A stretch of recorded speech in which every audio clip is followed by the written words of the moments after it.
തലയിൽ പുഴുവരിച്ച വ്രണവുമായെത്തിയിട്ടും ആദിവാസി ബാലികയ്ക്ക് മതിയായ ചികിത്സ നൽകാതെ വീട്ടിലേക്ക് പറഞ്ഞുവിട്ടെന്നാണ് ആക്ഷേപം. ഓട്ടോ ഡ്രൈവറുടെ ശ്രദ്ധയിൽപ്പെട്ടതിനാൽ പെൺകുട്ടിയെ തക്ക സമയത്ത് നിലമ്പൂർ ആശുപത്രിയിൽ വീണ്ടും എത്തിക്കുകയും അവിടെ നടത്തിയ ശസ്ത്രക്രിയയിൽ തലയിലെ മുറിവിൽ നിന്ന് 30ഓളം പുഴുക്കളെ പുറത്തെടുത്തെന്നും കുടുംബം പറയുന്നു. പുഴുവരിച്ച നിലയിൽ കുട്ടിയുടെ തലയിലെ മുറിവ് കണ്ടിട്ടും ആശുപത്രി അധികൃതർ ഗൗരവമായെടുത്തില്ലെന്നും പ്രാഥമിക ചികിത്സ മാത്രം നൽകി പറഞ്ഞയച്ചെന്നുമാണ് ആദിവാസി കുടുംബം ആരോപിക്കുന്നത്. കഴിഞ്ഞ ദിവസമാണ് നിലമ്പൂർ പോത്തുകല്ല് ചെമ്പ്ര നഗറിലെ സുരേഷ് സുനിത ദമ്പതികൾ തങ്ങളുടെ മകളായ 5 വയസ്സുകാരി സുനിമോളയും കൊണ്ട് മഞ്ചേരി മെഡിക്കൽ കോളേജിലെത്തിയത്. തലയിലെ മുറിവിൽ പുഴുവരിച്ച നിലയിൽ നിലമ്പൂർ ജില്ലാ ആശുപത്രിയിൽ നിന്ന് വിദഗ്ധ ചികിത്സയ്ക്കായി മഞ്ചേരി മെഡിക്കൽ കോളേജിലേക്ക് റഫർ ചെയ്തതായിരുന്നു. പ്രാഥമിക ചികിത്സ നൽകിയ ശേഷം കുട്ടിയെ ഡിസ്ചാർജ് ചെയ്തു. വീട്ടിലേക്ക് മടങ്ങാൻ ഓട്ടോറിക്ഷയിൽ കയറുന്നതിനിടെ ഓട്ടോ ഡ്രൈവറാണ് തലയിലെ മുറിവിൽ പുഴുവരിക്കുന്നത് കണ്ടത്. ഉടൻ കുട്ടിയെ വീണ്ടും നിലമ്പൂർ ജില്ലാ ആശുപത്രിയിൽ എത്തിക്കുകയും പുഴുക്കളെ പുറത്തെടുക്കുകയുമായിരുന്നു.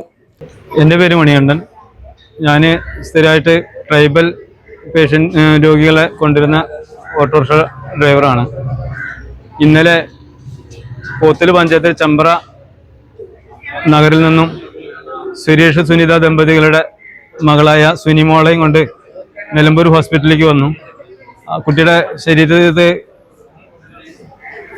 വ്രണം ശരീരമാകുന്നുണ്ട്, തലയിലുണ്ട്.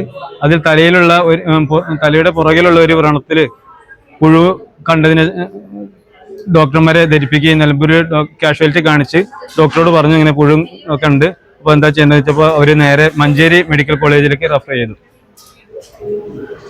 ഏകദേശം 7:45 ഇവിടുന്ന് നിലമ്പൂരിൽ നിന്ന് പോണത്.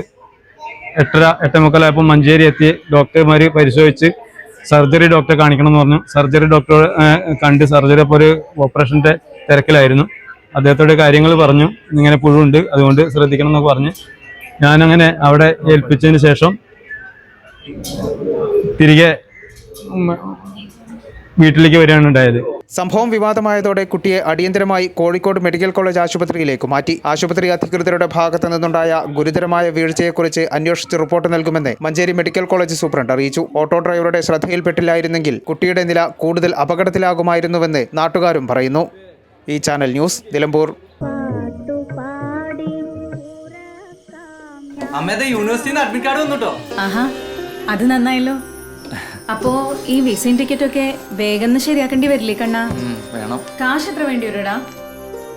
ഒരു 4-5 ലക്ഷം എന്തായാലും വേണ്ടി വരും. എത്ര ദിവസം കിട്ടും നമുക്ക്? 20-25 ദിവസം. അമ്മ ഞാനെന്താ മറുപടി അയക്കണ്ടേ? നീ ഓക്കെ പറഞ്ഞു.